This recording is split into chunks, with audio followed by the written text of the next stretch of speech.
Et bonjour à tous et bienvenue dans cette petite vidéo.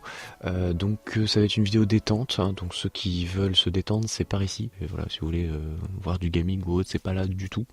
Là ça va être surtout pour vraiment se poser et je vais essayer de mettre en image ce que veut dire une certaine phrase pour se reposer, hein, qui vient d'Alexandre Astier et qui dit globalement quand on est suffisamment loin de la planète Terre pour la cacher avec son pouce, donc faut s'imaginer le bras tendu, le pouce en l'air pour la cacher.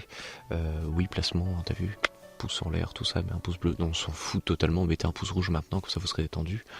En fait, quand vous tendez votre bras et que vous la cachez avec votre pouce, vous vous rendez compte que les problèmes que vous avez sont presque insignifiants par rapport à la vie, par rapport à l'immensité de l'espace, etc. Et je vois à peu près ce que ça veut dire, mais je voudrais bien le ressentir. Donc cette vidéo va servir à ça. Ça va être un petit voyage, un genre de petite saga MP3, mais version vraiment tranquille. Pour s'imaginer vraiment se poser quelque part et faire cette action-là pour voir qu'est-ce qu'on peut ressentir. Imaginons que vous ayez eu un rendez-vous et puis oh là là, mon Dieu, je l'ai loupé, ou oh là là, j'ai dit un truc à quelqu'un, etc.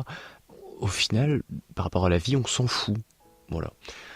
C'est tellement insignifiant que voilà, on peut l'ignorer quoi. Et pour ceux qui ont eu des soucis par exemple, je me pour X ou Y chose, on peut se poser et complètement oublier ça. Bref.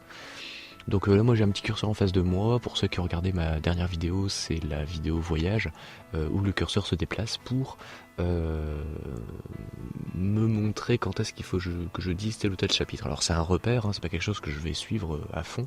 Là par exemple on est en préparation et pourtant je suis pas en préparation, je suis en bienvenue, enfin je suis en consigne.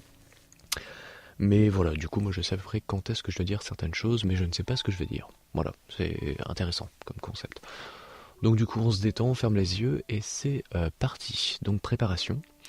Donc on s'imagine être je sais pas, astronaute, voilà, ou spationaute, ça dépend comment vous le dites.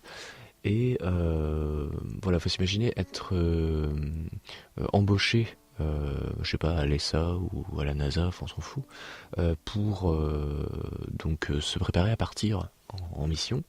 Donc généralement il y a des formations qui durent plusieurs années, il y a des études avant ça, etc. Quelques essais. Donc faut s'imaginer avoir passé des tests, je sais pas, en labo, un truc comme ça, pour être sûr qu'on peut valider que notre physionomie fonctionne dans l'espace et qu'on soit pas complètement mort arrivé en haut, parce qu'il faut se dire que vivre sans gravité, les muscles en prennent un coup, même s'il y a des entraînements, etc. Pour ceux qui savent, voilà, il y a des machines de sport qui permettent de s'entretenir, mais au bout de quelques semaines, quelques mois, on perd plusieurs pourcentages de muscles. Donc voilà, le corps subit quand même gravement les effets de la non-gravité. Lorsque vous préparez à partir, avant ça, il y a énormément de temps de préparation. Donc après, il y a des tests, etc., des validations. Imaginez, vous êtes maintenant dans le cockpit, je sais pas comment on appelle ça, de la station. Donc tout le monde stresse à fond parce que vous pouvez carrément mourir en partant. C'est arrivé malheureusement plusieurs fois. Et donc là il y a le décompte qui se passe, le décollage, vous êtes arraché de la gravité terrestre, donc faut se dire que vous prenez plusieurs jets dans la gueule, hein, donc vous posez plusieurs fois votre poids, bon vous avez beau être assis à un siège tranquille, vous tremblez quand même pas mal, bref, donc là vous vous élevez dans les airs, et du coup, plus le temps passe, malgré qu'il y ait cette force d'attraction, ces jets là que vous prenez à la gueule, plus l'attraction est faible. Voilà.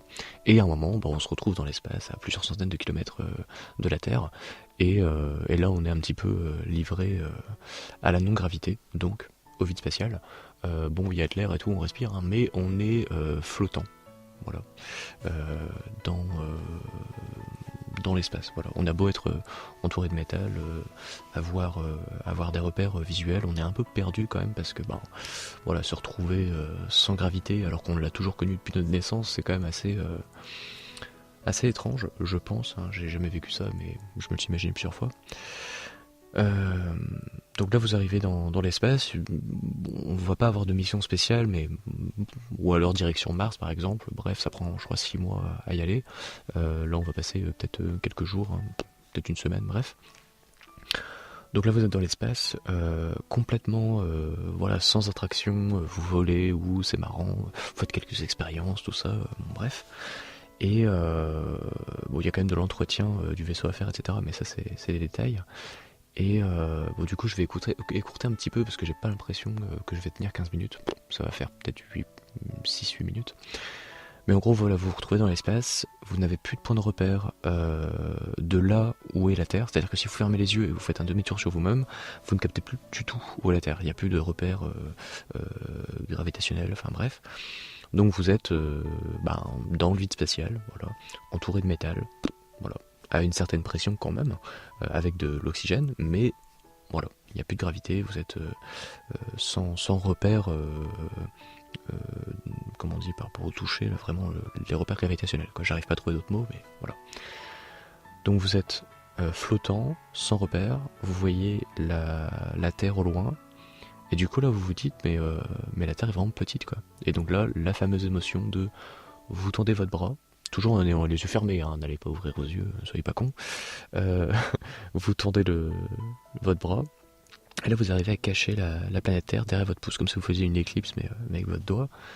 Et, euh, et là, vous pouvez quand même vous dire que toute votre vie s'est passée sur quelque chose qui est aussi loin que ça de vous, que vous pouvez complètement effacer. Et c'est tout. Vous êtes hors de la planète. Voilà. Et quand on est dans cette position-là, on a beau avoir eu des soucis il y a quelques semaines, quelques mois, quelques années, au final, la vie est quand même là, quoi. Enfin, on est quand même bien, quoi. Donc, voilà, on est seul, euh, loin de la planète, à vivre, mais là où il n'y a pas de vie. Et il faut s'imaginer que la planète Terre, c'est exactement comme un vaisseau spatial, mais juste c'est en plus grand, quoi. Voilà. Alors il y a de la gravité, il y a de la vie, il y a des animaux, des petits insectes et tout. Enfin voilà. Mais si la planète n'est plus là, on n'est plus là. Voilà. Donc pour ceux qui sont un peu écolos, voilà. Ceux qui ne sont pas du tout, ils vont se dire mais complètement taré. Mais bon, si vous avez vécu ce petit voyage spatial, vous devez vous dire, enfin vous devez quand même comprendre que la planète Terre c'est bien joli, c'est youpi, ça fonctionne et tout. Mais bon, voilà. Niveau pollution, il y a quand même 2-3 trucs à ne pas faire. Parce que s'il n'y a plus la planète Terre, on peut pas se balader sur Mars en un clin d'œil, on peut pas trouver d'autres planètes comme ça, youpi, dans le cosmos, c'est quand même un petit peu loin. Je crois que la planète la plus proche est à 2 années-lumière de nous, ou la galaxie la plus proche, je sais plus, enfin bref. Mais c'est très très loin, parce que 2 années-lumière, c'est monstrueusement loin, quoi. Vraiment, humainement, je pense pas qu'on peut y aller de notre vivant. Toutes les personnes qui, bon, sauf éventuellement via progrès technologique, on peut peut-être vivre des milliers d'années pour y aller. Et encore, je sais pas combien de temps il faudrait, et puis il faudrait du carburant de fou. Enfin, je ne sais pas. Mais voilà, j'espère que ce petit voyage vous aura plu. En tout cas, moi j'ai l'impression qu'il n'y a plus de bruit du tout autour de moi. C'est assez chelou. Je sais pas comment. Dites-moi dans les commentaires si vous avez ce que vous vivez actuellement. Mais on sent un peu la solitude de la planète Terre. Quand on a beau être des milliards sur un bout de caillou, on a quand même pas grand chose. Voilà. Du coup, je vous laisse réouvrir les yeux, faites ce que vous faisiez tout à l'heure. Bref, continuez votre vie. En tout cas, à très bientôt. Et je sais pas quoi dire. Je me sens très reposé. Voilà. J'ai pas l'habitude de me détendre autant, mais voilà. En tout cas, j'espère que ça vous aura plu. Et sur ce, à très bientôt.